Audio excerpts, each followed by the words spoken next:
The advice and opinions expressed by the host of Autism-Live and her guests are meant solely as suggestion and should not be in any way construed as child-specific advice. Any choices you make in determining your child's treatment are completely at your own discretion. Dr. Doreen Granpeesheh is the Dr. Doreen is an expert in autism. Doreen Granpeesheh. Dr. Granpeesheh. Dr. Doreen Granpeesheh. Dr. Doreen Granpeesheh is a visionary in the field of autism. Now you can ask her questions on Ask Dr. Doreen.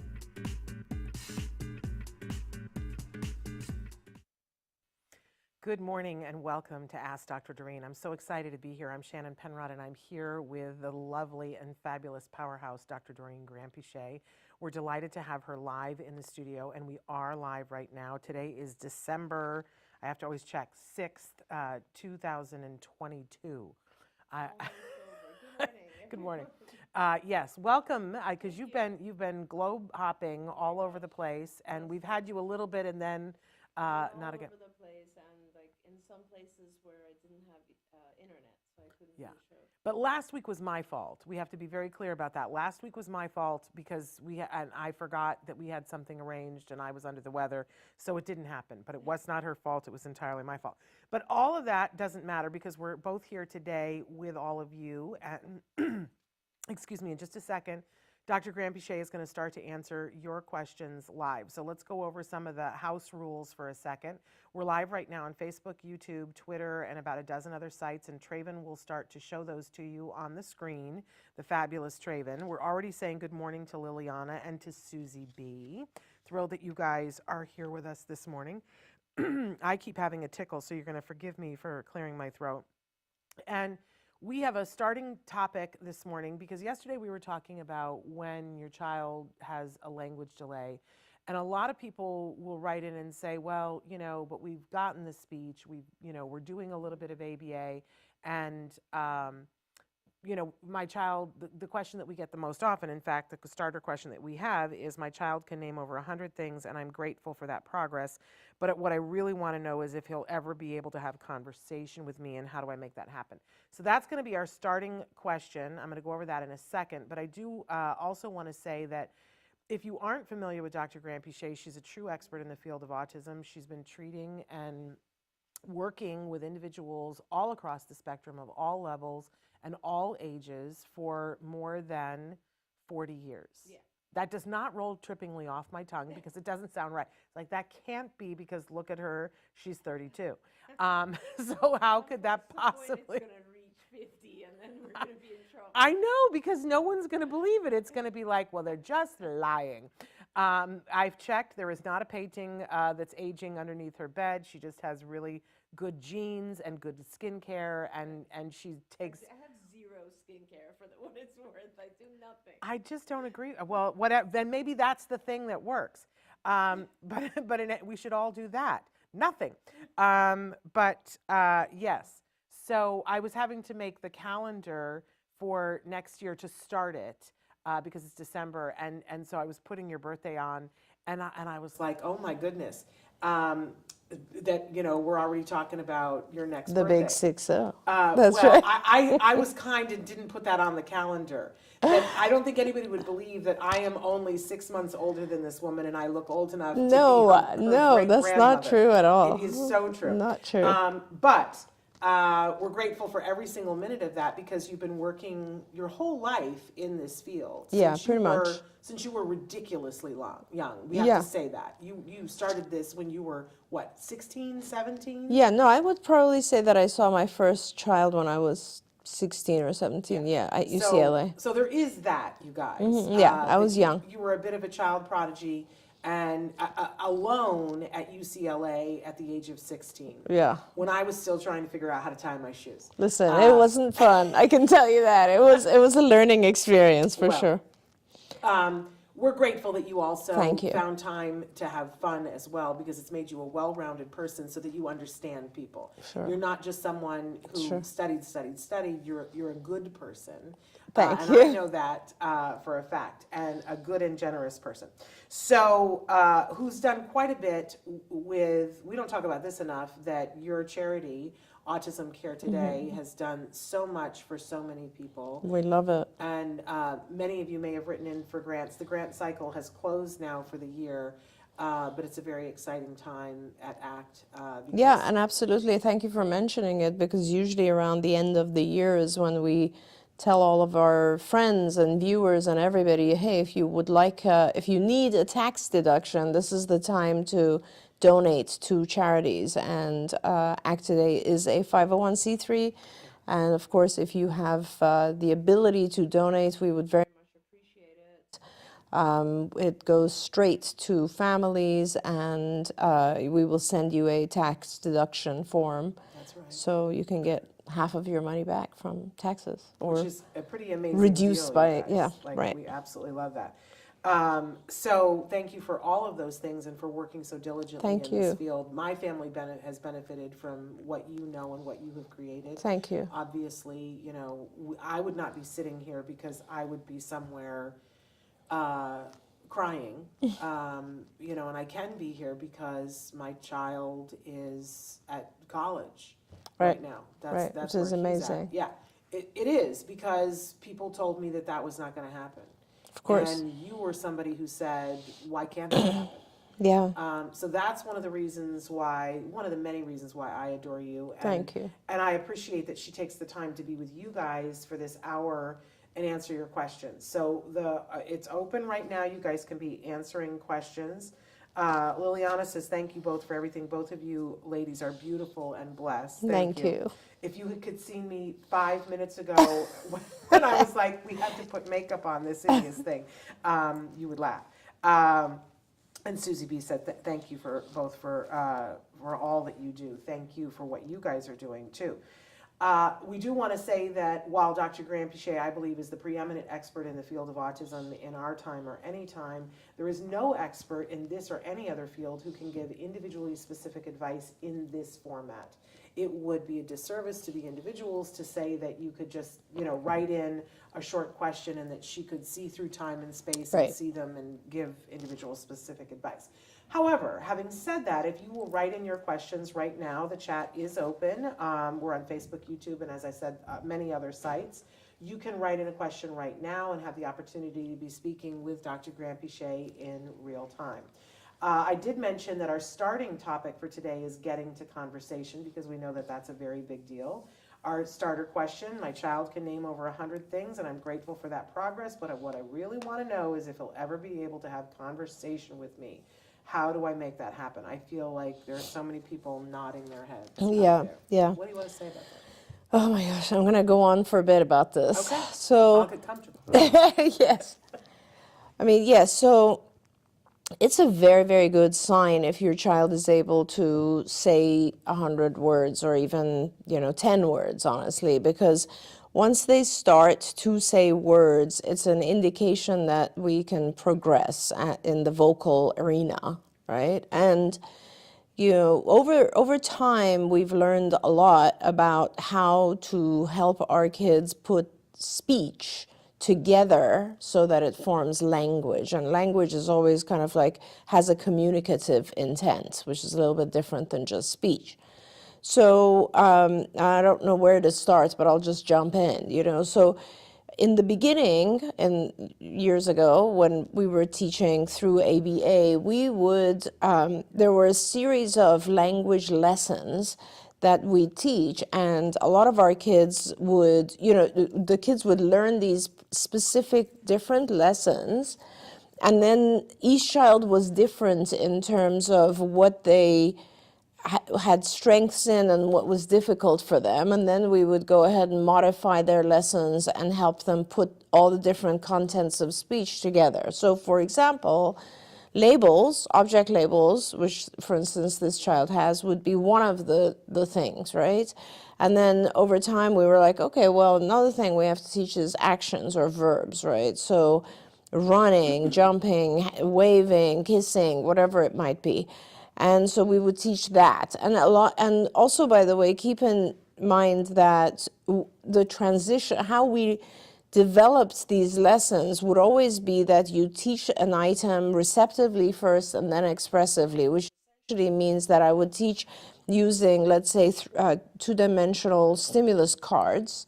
So like first, if you're doing object labels, it would be like a picture of a child, a picture of I don't know, a book, a picture of a tree, whatever. And also, I'm not going to go into detail about discrete trial, but there's a lot of technique involved in how you actually teach one target, and you introduce distractors, and then you rotate them, and it becomes a process of teaching the child in rotation with other objects. And gradually, we would have the instruction, though, would be either touch or give me, point to, which therefore then the response of the child would be something that is receptive. So they would like give it to you. There's no vocalization there. And then once they mastered that, you would take that and turn it into an expressive, which is what is it or who is it? And then the child would gradually start to find their words for object labels.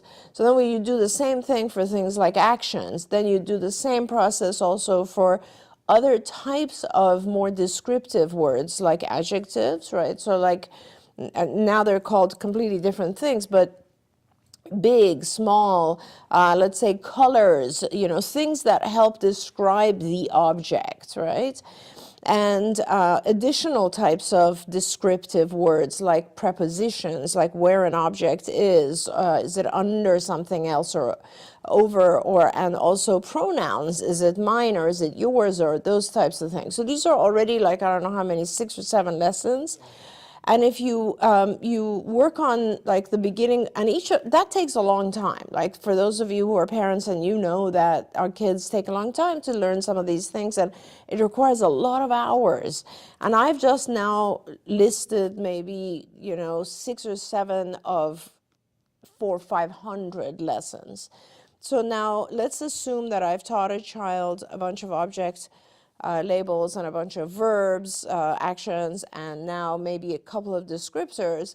Now my job is to have the child expand their language into, it's no longer just, you don't just say, what is it? And they can say it's a truck, but they have to say it's a red truck, or the red truck, or where is it? The red truck is under the bridge. Or so you start to actually require longer and longer sentences, which you're still just actually expanding their very concrete language, which is they're describing things either in pictures or in vivo, what they see, right? This is still not quite the same as conversational, because conversational requires a lot of additional lessons, which, I'll go back now and say that, as years progressed, we added a massive number of things that we realized are just as important, maybe even more important in developing conversation. And those are things that we, in ABA language, they refer to them as intraverbals. And so these are things about talking about things when they're not actually physically present. So it's not kind of a concrete response of describing something, but it's more about experiences that we've had. And if you think about conversation, a lot of conversation is about stuff that has happened. It's not really about stuff that's right in front of you. It's not descriptive. Now, fortunately, as we were developing at CARD, we were developing a lot of these types of kind of more abstract lessons. The field of ABA was going through a kind of metamorphosis as well.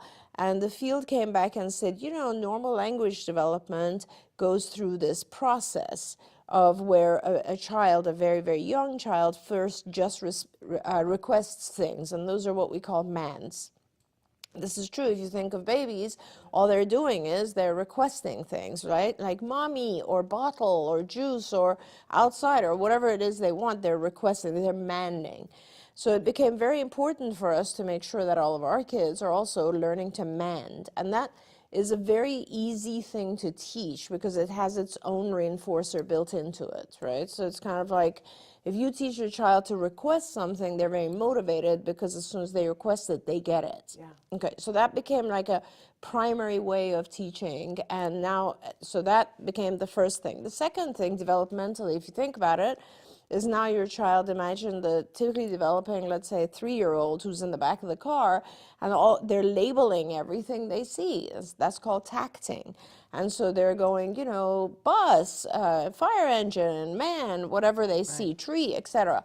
And so tacting became super important. Not only was it the second kind of developmentally appropriate language area that we focused on, but it's a very, very important one, because it's so hard to not go off on another tangent. But tacting is super important because it assumes that you don't know what's in my head, and I'm going to show it to you. And that is a huge part of what we're missing in the development of kids with autism, which is theory of mind, perspective taking. So anyway, the second part of language became tacting. And then from there, you'd go on to intraverbals. And intraverbals are those abstract things. So let's say a child has now learned blue, and they've learned the word sky, but can they, aside from looking up and saying sky is blue, can they describe to you, oh, yesterday the sky was blue, but today it's raining, or whatever it is, right? Can they take that concept and use it in their language? So you then have to get to that point. We developed tons of lessons that would expand on that type of abstract language, right?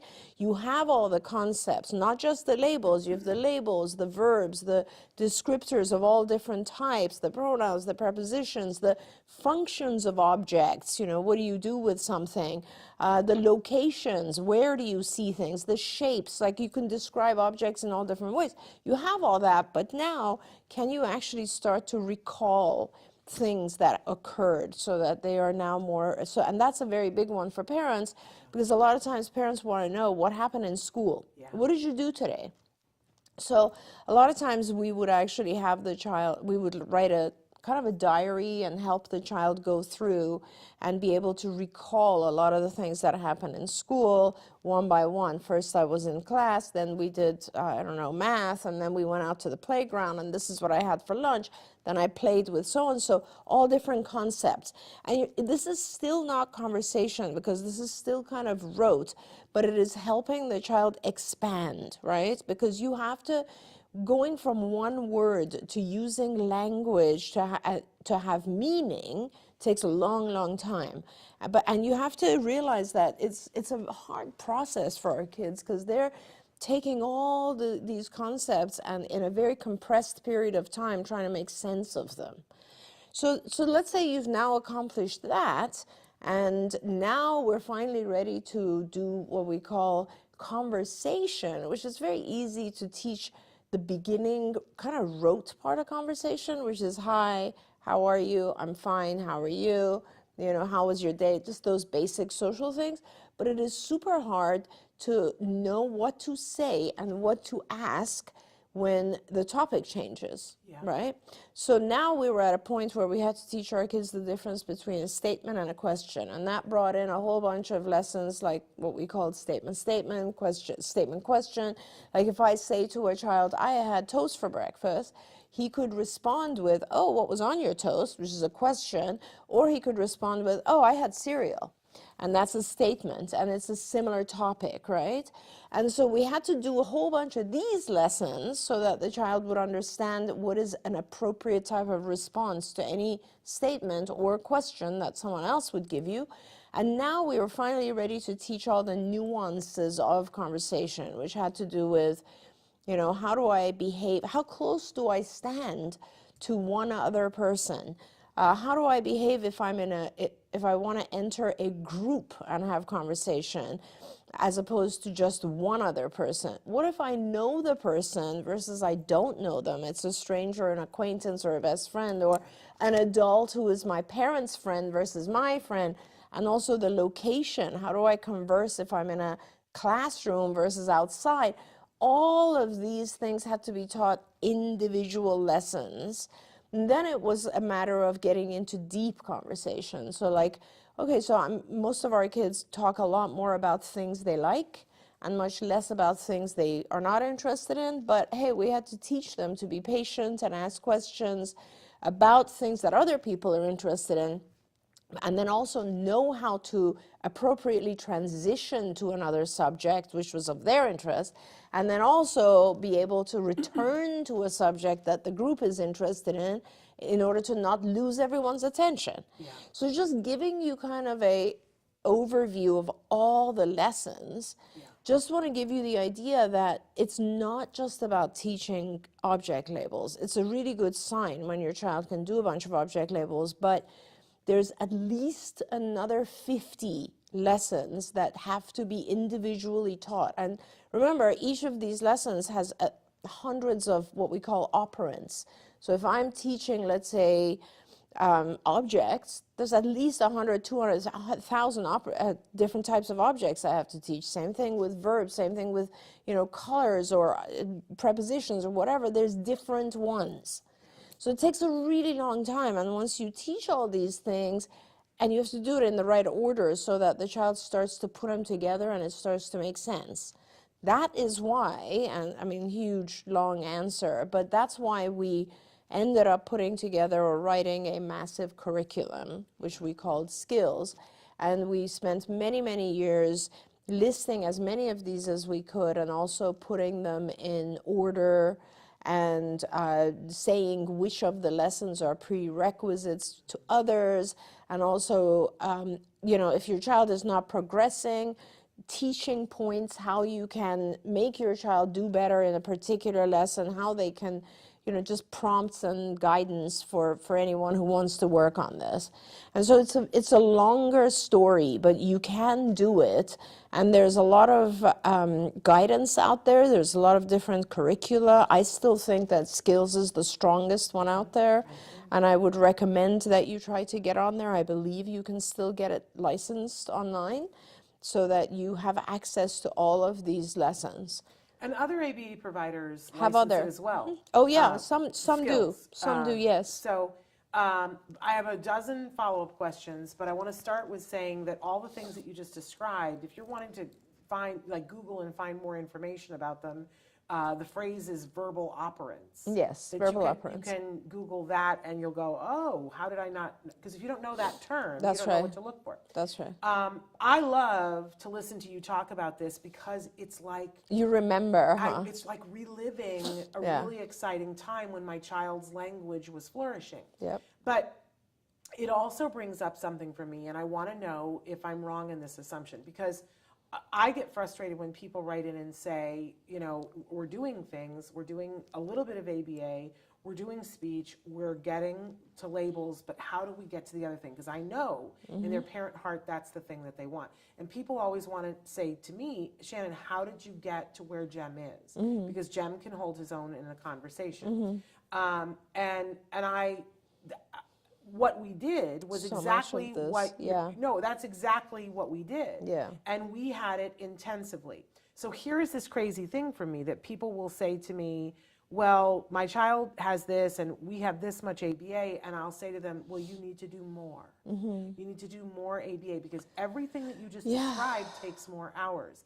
And for me, it's a frustration because when I hear that someone's child is talking and is labeling, then I get excited because I know there are lots of kids that getting to conversation would be a challenge, or even in some cases, not verbal conversation isn't going to be a possibility. Right. That does exist, but for kids who are labeling and have the facility to speak, then to me it's a lost opportunity. Oh, absolutely. And I try to say to people, if you took that child and did this more intensively, I believe with all my heart you would get further. 100%. Now it takes a whole lot of time. Yeah. It's not just doing 40 hours for 1 week. Right. It might be, depending on the child's age, doing 20 hours for 3 years or 40 hours for 2 years. I don't know what the thing is, but am I wrong in saying to people it's like money left on the table? Correct. Okay. There's I no wanted to make sure I question. That is, wasn't no, you're speaking wrong. absolutely right. I mean, if you think about it, anything that you do more intensively, you will master faster, right? And we're not talking about one or two concepts. We're talking about language, which I even in that huge long description that I just gave for half an hour, I did not even get into a whole ton of nuances that also, like, you know, keep in mind, a lot of our kids have attention issues. And meanwhile, you're trying to teach them all these concepts, and you also are dealing with a child who loses their attention. So it's twice as hard. So, you know, it's not enough to do 10 hours. And that's the whole reason for the intensity of ABA. And this is why I get so upset when I see the entire world of ABA changing now, only due to the pressure from payers. That is the single reason. There is no other reason that we would not do intensive ABA. The only reason is that we get a lot of pushback from payers who don't want to pay for 40 hours a week. And I have to say that there's certainly enough topics for a child to learn. This is a very amazing, advanced way of teaching a child one-to-one and teaching them all the subjects and topics that they were not able to learn in their early years. And I will always say that, there's no question. And in fact, there's thousands of articles that shows the more ABA you do with adults, not even with just children, with adults, the more they will learn. If you think about it, it's true of all of us. But this frustrates me to no end because I am out there and speaking again and meeting professionals, and I am meeting a lot of resistance with professionals. And I recently did a talk, and my slide said intensity. When was intensity voted off the island? Science matters. When was intensity voted off the island? Because I feel like the younger people in the community, I'm going to disagree with you slightly. I think that it's driven by the payers, but that they have taken, the other reason why they're not doing it is because it's an inconvenient truth and parents don't want to hear it. To hear that your child needs to have 40 hours of therapy, listen, I didn't want to hear it either. But I got to tell you, Shannon, before insurance, this is what's really important for me. Before we had health insurance, and remember, I started working in this field where there's no funding, right? And so all of the patients that I treated up until we did not have public funding, or we had a very little public funding. We had some school district funding, and we had regional centers, which are DDS, Department of Developmental Services funding, but it was minimal, right? It was only when we got insurance that really things took off. And I will tell you, before insurance, if I told a parent you have to do 40 hours, they did 40 hours, not just 40. They would complain if we did 38. Right. Oh, and so so that's what I'm saying. But every parent was like that. And you know, a lot of the kids who have recovered, you know, they're as adults. One of our kids just got married recently. I know. So all of these types of things, it was because the parents also were very, very dedicated. Because there was no, it was, you know, when insurance got involved, the lobby for it is very strong. They started having, like, you know, TRICARE put out a bunch of articles saying, hey, intensive ABA doesn't work. You know what I mean? So there's all this other stuff that's going on, which the undercurrent to it is, it's too expensive. That's all it is. And once you move away from that, it would be an intensive science right now if it wasn't for the fact that our payers don't want to pay that much. So would it be too much for me to say to parents that are out there that have kids that are labeling, that want to get to conversation, is it too much to say to me that your child has the facility, if they're labeling things and they have 100 labels, they very likely have the facility to do conversation if you were able to put the time in? Okay, now here's the issue with that. Okay. It depends on their age. And there's two reasons for that. One is usually brain plasticity, so the ability for the brain, so like, you know, we all, whether it's the brain or the body or the organs or whatever it is, everything is made up of these neurons and dendrites, these cells that are growing the more we learn. This is why when you have, you know, young children and you teach them language before the age of 7, a child can become multilingual with great ease, because whatever they are exposed to, the brain is so highly flexible and plastic that it'll just produce new roots in that area, and it'll just grow, and it'll be like, no problem, I can speak French and German and English and whatever else. But when we get older, as you know, it becomes harder for dendrites to grow. Like, we just don't have the capacity. So that's one reason, is that brain plasticity slows down as we pass age 7. And the second reason is more and more things get in the way that we want to teach our kids. So now you have to become selective. And this is a discussion that I have with a lot of families, even my like very, very, very wealthy families who are able to have 40, 50 hours for their child. The topic now becomes, what are we using this 40 or 50 hours for? Are we actually using it to teach the child language and communication, or do we need to teach them math and science? And sometimes for some people, for some parents, it's more important that the child be able to attend school, for instance, because it appears like now it's just something that's their priority for other reasons. And so now if I'm spending a ton of time teaching the child geography, I'm not teaching them language. That's the thing. As your child gets older, now you have to select. What is your area of focus? Because there's all these other things. Yes. So what age? It's hard, right? Depends Well, on so the ideal situation is the way I've always looked at it is, you push as soon as you get a diagnosis, right? And sometimes we're lucky and the diagnosis is around 2. Most of the time it's 3 or 4.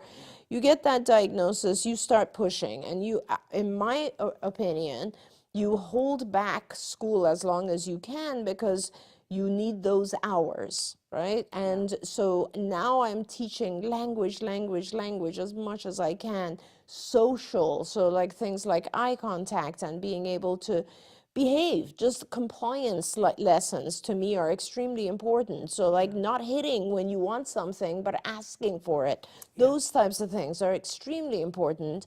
And assuming that I can hold the child back and do 40, 50 hours with them at the age of 3, at the age of 4, 5 even, and I'm now integrating the child into school at 6, and even at 6, I'm doing maybe half days. I am now able to have a child who has basic language, basic social skills, basic compliance down, and yes, they're ready to learn, right? And now I can start to integrate some of the school stuff, and hopefully the child just continues to learn. And I have to say, a lot of times that dream doesn't come true. A lot of times you have other issues. The child might have other illnesses that appear, or other issues like seizures or allergies, or isn't sleeping, or has severe attention problems, or their vision is not receiving stimuli correctly, or whatever it might be, and it slows down that ideal situation. But regardless, for me, if it's my child, my focus for my child is always going to be communication. So both speaking and receiving, so that they can do well in life. Yeah, absolutely. We have so many questions that have come in. I'll stop. First of all, Parker, I want to say that this is not a rerun. We're live right now. It's the 6th of December, so I'm glad you're here. We're going to get to your question in a minute. But because this is on topic, Dark Angel is asking a lot of questions about how do we get the curriculum. My son can label, tell me the name of the flashcards in action, but I don't know what to do now. I'm trying to get him to ask me his needs too. How do we make a schedule? So talk about that for a second. Yeah, I think that we actually, at the back of our book, the card which book. I had on the set yesterday. Yeah, so you should just, and it's called Evidence-Based Treatments for Children with Autism. Yeah. At the back of it, in the appendix, and I am one of the authors on there. So at the back of it, there's all these lessons that I listed. They're all in there. So even if you don't want to get online and try to get skills, which skills for autism, and you might still be able to get a license. I don't know. Skills belongs to CARD. I sold CARD. I no longer own any of that. But what you can do is try to get a license and see all of these lessons on skills. That being said, it is in the back of the book, and you can certainly take a look at all of those lessons there.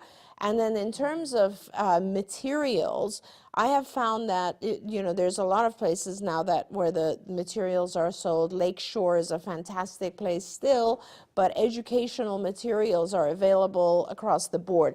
Here is the book, Evidence-Based Treatment for Children with Autism, and underneath it, it says the card model.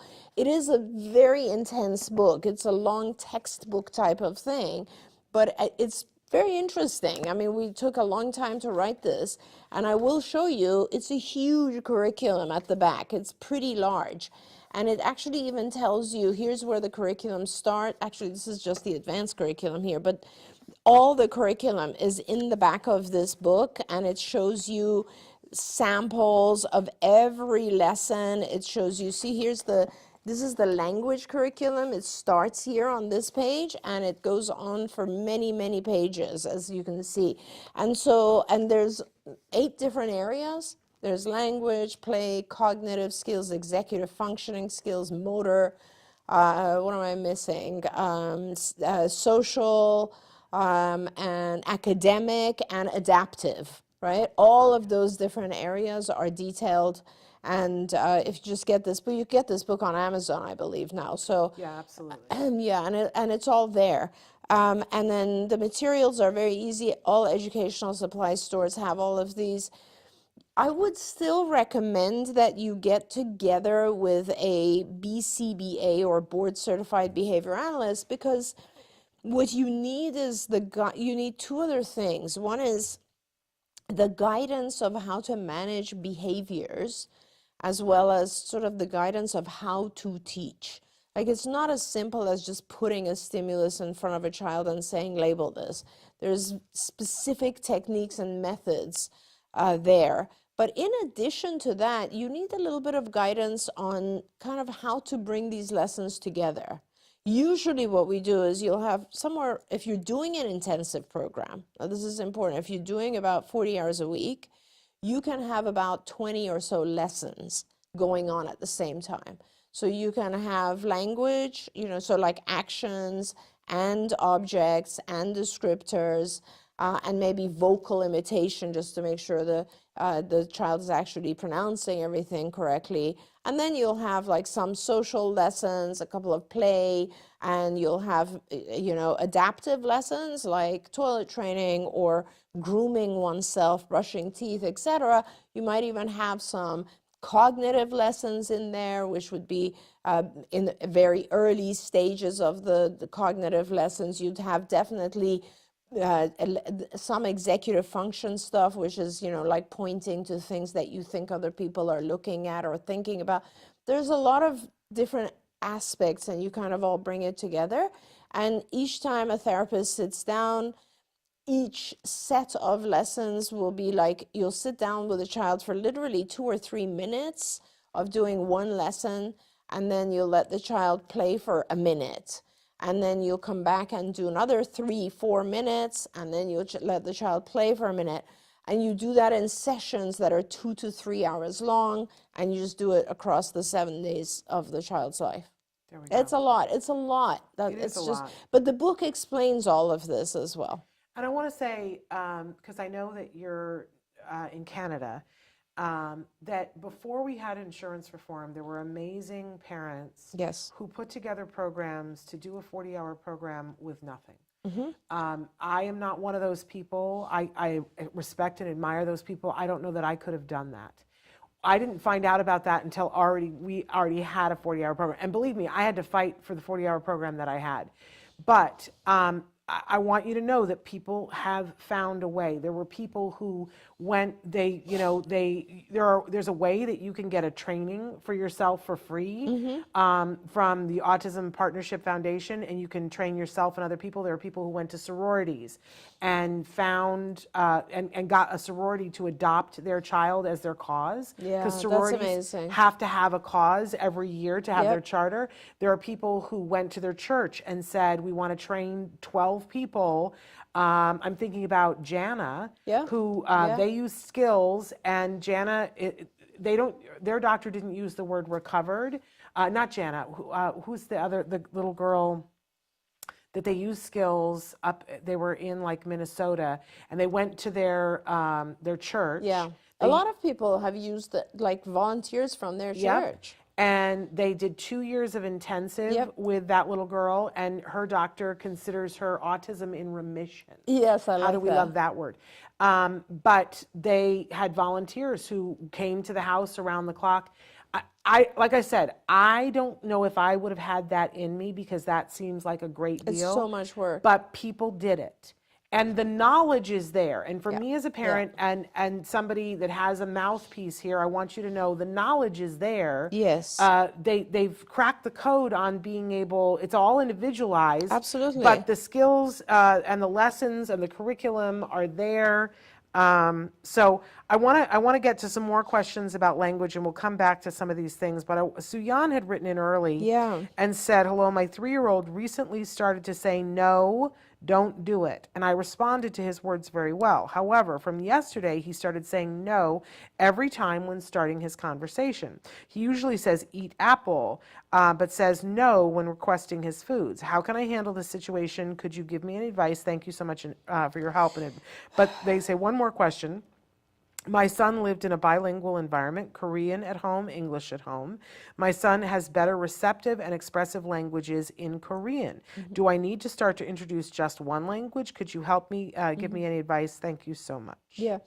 So first of all, there is a lot of literature that shows that we learn faster if we are just learning one language. So it is always beneficial to start with one language. There's no question about it. I mean, if you're teaching 2 languages, it's going to take a lot longer. I would recommend starting with one language. Now, that being said, a lot of our kids later on learn the 2nd or 3rd language. So, but initially, when they're forming kind of the organization of the whole thing, I think it's important to do one language. I would suggest you go with Korean, because those are his, if you're living in Korea, and if what he hears around him is Korean. If you're living in the States or anywhere where it's English speaking, I would suggest you start with that, because you want to have the language where there's more exposure. That, and in regards to, you know, now he's overusing the response no, you need to just start reteaching an incompatible response, which is, so you will start to reteach now. When you bring out his favorite food, he says, I want whatever it might be. And you'll have to model it, and you will have to ignore the no when it's not appropriate. So, and this is what I was referring to earlier, which is called discrimination training. You know, it's not enough, like we have to learn when each response is appropriate based on the circumstances. And I don't know if in his case he's saying no because he got a response from you previously, and now it has kind of, this is called response generalization. It has become too pervasive of a response, like he's using it in everything because he likes the response he gets. Or if it's just because he's really not understanding what no means, and or maybe he doesn't even like the food you're giving him. It could be a multiple number of things. So make sure that you're starting to teach this concept with a preferred food, and prompt and model for him to say, I want whatever that preferred food is. And before you know it, he'll start to, and then alternate it. We actually had a really good video of a child where he would say the foods that he likes and the foods that he dislikes. He would say, no, thank you. So you would want to have a little bit of the foods that he likes and the foods that he dislikes, so that you can help him discriminate between the no, thank you and the I want. There we go. Jayton said, ma'am, can a verbal autistic kid eventually develop conversation over years, or is that after a certain age the improvement would be limited? You sort of addressed this earlier. Yeah. You can develop conversation at any age, and it really just develops, it depends on how much you have learned and how well someone has helped you put it all together. It could be, a 4-year-old could be having conversation. And Parker, I didn't get the first part of your question, but he wants to know what resources are there for grief. He's got a grandmother, but I don't know. I didn't hear the first part of that. It's become so desperate. If this is a rerun, I will email Shannon, but it's not a rerun. Right, So right. what grief resources? Oh my gosh, Parker, there are a lot of different resources for grief. Perhaps you can kind of reach out to us after and we can talk about it in regards to helping this particular person, because I think it's different depending on the situation they're in, right? The most important, I think, for people to learn about grief is kind of the stages of grief that we go through. They tend to be very similar, and I think it helps people who are very sad to realize that eventually they're going to pass from the depression and hopelessness into a whole new, stage, which is a new beginning, and that this kind of sadness and grief will actually go away. But depending on how severe the grief is, I would really recommend that, the person reaches out to a professional, like a psychologist, because sometimes it becomes really important to have someone who's a professional who can help you get through not just the stages, but also just kind of like learn from it and understand who yourself and how you're feeling. It's very tough to go through grief. It's a 15-year-old whose father died. So his grandmother, I think, goes to Parker's church, and he died a few months ago, and it's just hitting the 15-year-old, and he started banging his head and saying, "I miss my daddy." Yeah, so this is very, very tough, and I would really, really recommend that you try to find for the grandmother. I mean, it's not hard to find a grief therapist. There are lots and lots of grief therapists, psychologists who focus and specialize in grief and depression. And I would recommend that you connect the grandmother to give the grandmother some of those resources, because as the grandmother learns more, the psychologist can help them give ideas for the 15-year-old. I assume, because you said they're banging their head, that it's a 15-year-old with autism, which means that you kind of need a dual specialization, someone who is a psychologist specializing in grief, but also understands autism a little bit. So I think that becomes more important for the grandmother to learn that. Now, given that I kind of know some stuff about grief and autism, I can give you, and I am a psychologist and a behavior analyst, I can give you some ideas. But the main thing is, it really depends on how much the individual, the 15-year-old, comprehends about death and what are they experiencing. The assumption is they're experiencing just missing their dad. That's the big thing, is the change of not having the father there and missing that individual. So the sooner I guess the concept is, give the person some self-soothing techniques. For example, allow the person, the 15-year-old, or teach them to have a location that is completely self-soothing. So I often recommend a huge bean bag with headphones that you can put on that are calming, soothing music, maybe even a video of something that the individual likes, but things that are soothing and calming, and allow the individual to spend more time doing that, less demands on the individual for the time being. But also, the sooner another individual can come into the picture and perhaps take over some of the role of the father, so that the child is missing that less, so that they are now getting a little bit more fulfillment from the new person doing those same activities perhaps, or coming in and helping, that will help. Now, I'm assuming the grandmother herself is going through grief, obviously, and how she feels and responds is going to affect the 15-year-old as well. So if the grandmother's crying and sad and on edge, that's also the 15-year-old's also going to feel that.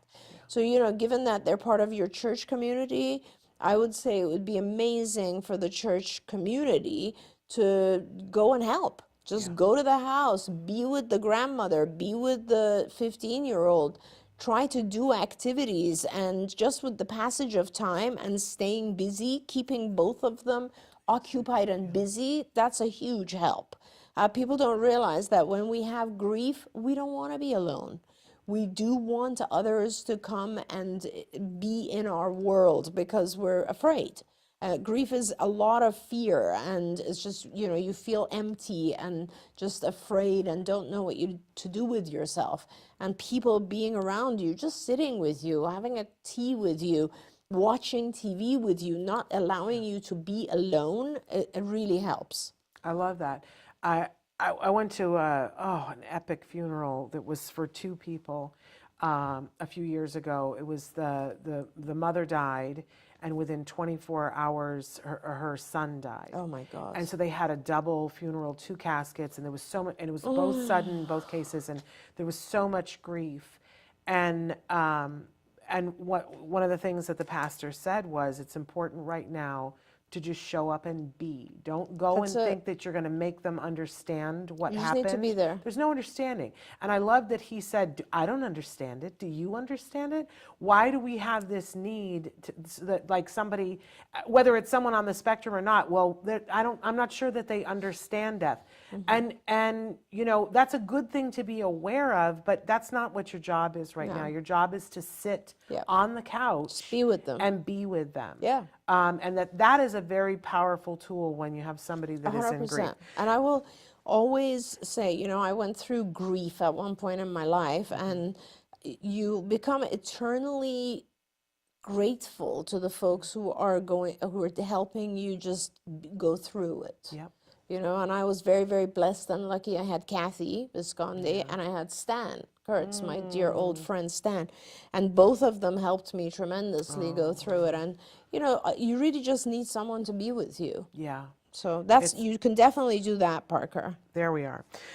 Okay, so Susie B says, my son, 8-year-old, is approved for 24 hours per week, but only has 12 hours per week due to the shortage in RBTs. Yeah. And I think that that's a very common tale. Yep.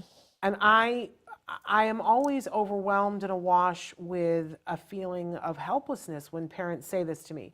All I can say to you is that it's not going to change until parents stand up and say, this is not okay. Yeah, that's right. And there's always been some form of this. I know that the challenges are unique right now, that we've been through a pandemic. There's a worker shortage in a whole lot of areas. Yeah. But you can't get stuck in that as a parent. You have to just be in the problem solve of it, and you can't worry about the whole problem. This is from me, my advice, and you tell me if I'm crazy, but you have to get into the problem solve mode about, okay, so if I can only get 12 hours from this agency, is there another agency that I can get more? Is it, or can I bring in people myself? Can I train myself to be on the team? Yeah. Like, get in the mode of, okay, well, my kid needs this. Yep. How am I going to do it? Yep. And when I see parents click into, it's funny because Nancy Alspaugh-Jackson and I were talking last night, and we both feel inadequate about different things. And I said, I just feel like about a couple of things. And she said, what are you talking about? You're so accomplished. And I said, no.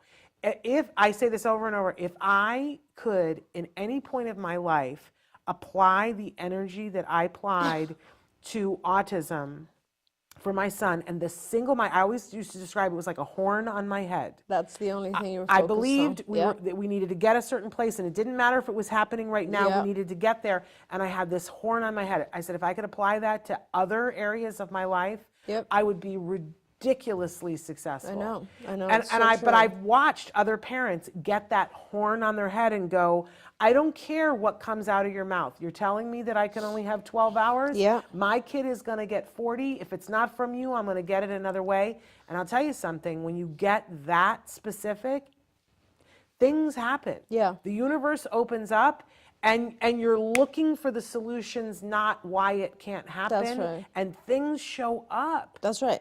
And Susie, actually, I think you are one of those parents who does get things to happen. In fact, I think I'm seeing you in about 2 hours. I think I'm actually doing an eval with you today. Is it today or another day? I think it's another day. I don't know, but I think it's coming up. I feel like it's later this week, but I might be wrong. Yeah, well, I think I have an eval at today. But I don't think it's with her. I think it's with somebody else. Okay. I'm not sure. It could be, but the thing is that so you got that. And like, you are one of those parents that is actually making things happen. So why don't you, for instance, try to find a couple of really dedicated, good high school students that you can pay minimum wage to and apply for a grant at ACT, for instance, ACT Today, and maybe we can help you with a grant, and then you can hire a team of people who can learn from the other RBTs or from your BCBA, and you can try to increase it. You know, Parker brought up church. A lot of families have had like volunteers from church come and produce the team. Back in the day, I mean, if you guys watched the movie we made, the documentary called Recovered, one of the families on there, Ruffin, his mom, actually had a lot of volunteers from their town, and that was the team. That was the team. So you can make it happen. I know it's very hard, but you know, you can make it happen. And Ruffin just finished getting his, second PhD? He got his doctorate, and he's lecturing all over the world and working in robotics. And we've got time for one last question. Taryn had written in from South Louisiana. Her 3.5-year-old is in ABA 35 hours a week. Look, Taryn, like, come on, that's amazing. Has done so well since he started about 8 months ago. He is now verbal and potty trained. I was wondering when and if I should have him tested again since he's made so much progress, and how long should I keep him in ABA, and thank y'all. That's wonderful. How old is he? He is 3.5. Oh yeah, you got to stay in there for a little bit. No matter how much progress he's made, I guarantee you there's more to be learned. Yes. But I used to like to have an eval done every year, so that it would help me see kind of what the progress is. And if you do it too soon, it's just... It invalidates it for some of the tests, right? It does. Well, not only are you not allowed to do these tests that frequently, but the thing is that you want to see real progress, right? And if you are evaluating someone every other month, they just haven't had enough time to show progress yet. And that might discourage you and the team, and that's not the case. You just need to give the child a little bit more time. So my preference was annual, and I would do annually. I would do language testing, but I would also do questionnaires that evaluate kind of the severity of autism symptoms, like the PDDBI, I believe one of them, and it's kind of like gives you an idea of like, oh, you know, he used to have no language or no eye contact, but now he has eye contact, or you know, those types of things, and it helps to these evals. Now, as the child starts to progress and get into the higher levels, I would always do more tests of cognitive ability. So not IQ necessarily, although IQ tests do give you a lot of information about the child's how they learn, the types of things that they learn easily and what's harder for them and what kind of memory they have. That's all through IQ. But what gives you a lot of information is neuropsych testing, like the NEPSI and so on. And that's more appropriate when your child's a little bit older, like 5 or 6, and now you're really trying to kind of find the holes that remain. But at 3, I would do every year, I would do language testing and make sure language is progressing. There you go. That's powerful, powerful. We really have a minute and a half, so I'm going to go for this one last question. Hello, I have a son 3 years and 10 months old. He doesn't like voiding on a toilet. He holds the pee for up to 16 hours when wearing underpants, but voids normally when in a diaper. Could you suggest what to do? And it's Olena writing from Canada. Yeah, we actually it's funny because there was a paper published on this subject, is that, you know, it throws things off, and our kids think that because they don't have the diaper on, they're not allowed to pee.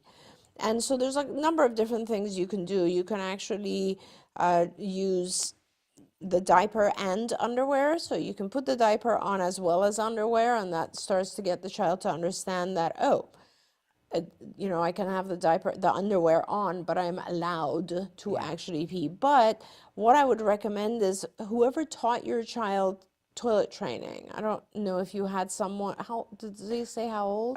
3 years, 10 months. 3, so he's very young. Okay. I would go through a full toilet training procedure. And hopefully you can find someone who can help you. We usually follow the Fox and Azrin toilet training procedure. We have tons of videos on this from our shows in the past, because I think it becomes really, really important for the child to understand that whether it's a diaper or a pull-up, which is the middle stage, or an underwear, the object is to take it off and void in the toilet. That's the thing that's missing right now. Your child seems to think that they can only void if they have contact with a diaper. And I think it becomes really important to use the diaper, but teach the child, like perhaps not a diaper, but a pull-up. And you teach the child to remove the pull-up and go to the bathroom. And I know that you said like a huge number of hours, I don't know, 15 hours, 16 hours or so. But if you continue to give the child liquids and continue to stay on a schedule, so you will go to the toilet, take the diaper off, the pull-up off, and actually sit on the toilet for, let's say, 15 minutes every hour, hour and a half, and continue, eventually the child will void. Like, there is no way that he won't. He will eventually. Use the good old technique of having running water, you know. It does help, strangely enough. And so continue to do that for a period of like 2 days or so, and you'll see that it happens. Some of our kids just are trying to be honestly compliant, obedient, and they think they're not allowed to. The other thing is, it's funny to say, but modeling. You know, for a lot of our kids, when dad models, if it's a boy, or you model, it helps because they understand that it is okay to void in the toilet as opposed to in a diaper. So fun. Yes, we love. The funny story that was always told was that we were in clinic one day and we had been told to model the behavior for Jem. And so, of course, my husband took that very literally, and we just got in the habit of, when we would pee, we would go, yay! And my husband left the clinic to go to the restroom across the hall where you could hear things, right? And we were in the clinic and we could hear my husband in the bathroom, and we didn't hear him doing anything, but then we heard, yay! He was in there by himself. Oh yes, because he was used to it. But, I mean, I would rather have that than, than a husband who's like, I'm not saying yay when I pee. That's so funny. That's actually a very good point too, quickly, is the reinforcement. Like, make sure that there's a huge amount of reinforcer when your child actually does void. Big. All right, that's all the time we have for today, but I believe we have you back next week. Yes, definitely. So that's fabulous. So guys, bank your questions and have them ready for us. We are back tomorrow with a big show. We're going to be talking to the people who are the owners of the company Fun in Motion. They're the ones who make that fabulous Shishibo that I'm absolutely obsessed with, and they have another toy out that's on our toy guide this year, the Mosey, which is super fun. They're going to be with us. We're also having Matt Asner and Nava Paskowitz Asner tomorrow. We're going to be giving away, we are right now giving away 25 tickets to their event on Sunday, which is the table read of It's a Wonderful Life, with Brendan Fraser playing George and Christina Applegate playing Mary. Oh, I mean, they have like a ton of celebrities in this James Cromwell. It's amazing. Gene Smart. It's like it's an amazing knee deep in Oscar and Emmy winners, right? And I didn't know previous to this that Brendan Fraser is an autism dad. Oh, I didn't know that either. And so I just have that much more love for him now. What an amazing guy. He's having the year of his career. Amazing. There's so much Oscar buzz around him for The Whale. I can't wait to see it. But so they're going to be with us tomorrow, as well as the Fun in Motion folks. Don't forget that on Thursday we have Let's Talk Autism with Shannon and Nancy, and we've got a fabulous rabbi who's going to be joining us to talk about some different things, hopefully including Hanukkah coming up and ways that we can accommodate. And we're also going to have Isabella Hoffman and Atticus Baldwin are going to be with us. Wow. On Wednesday. I know it's a big week. So make sure that you guys tune in for all of those things. We'll be back tomorrow. Until then, give your kiddos a hug from me and one for you too. Bye-bye for now. Bye, everyone. Thank you. Don't forget, you can watch Ask Dr. Doreen live every Tuesday morning at 10 a.m. Pacific time. We hope to see you there.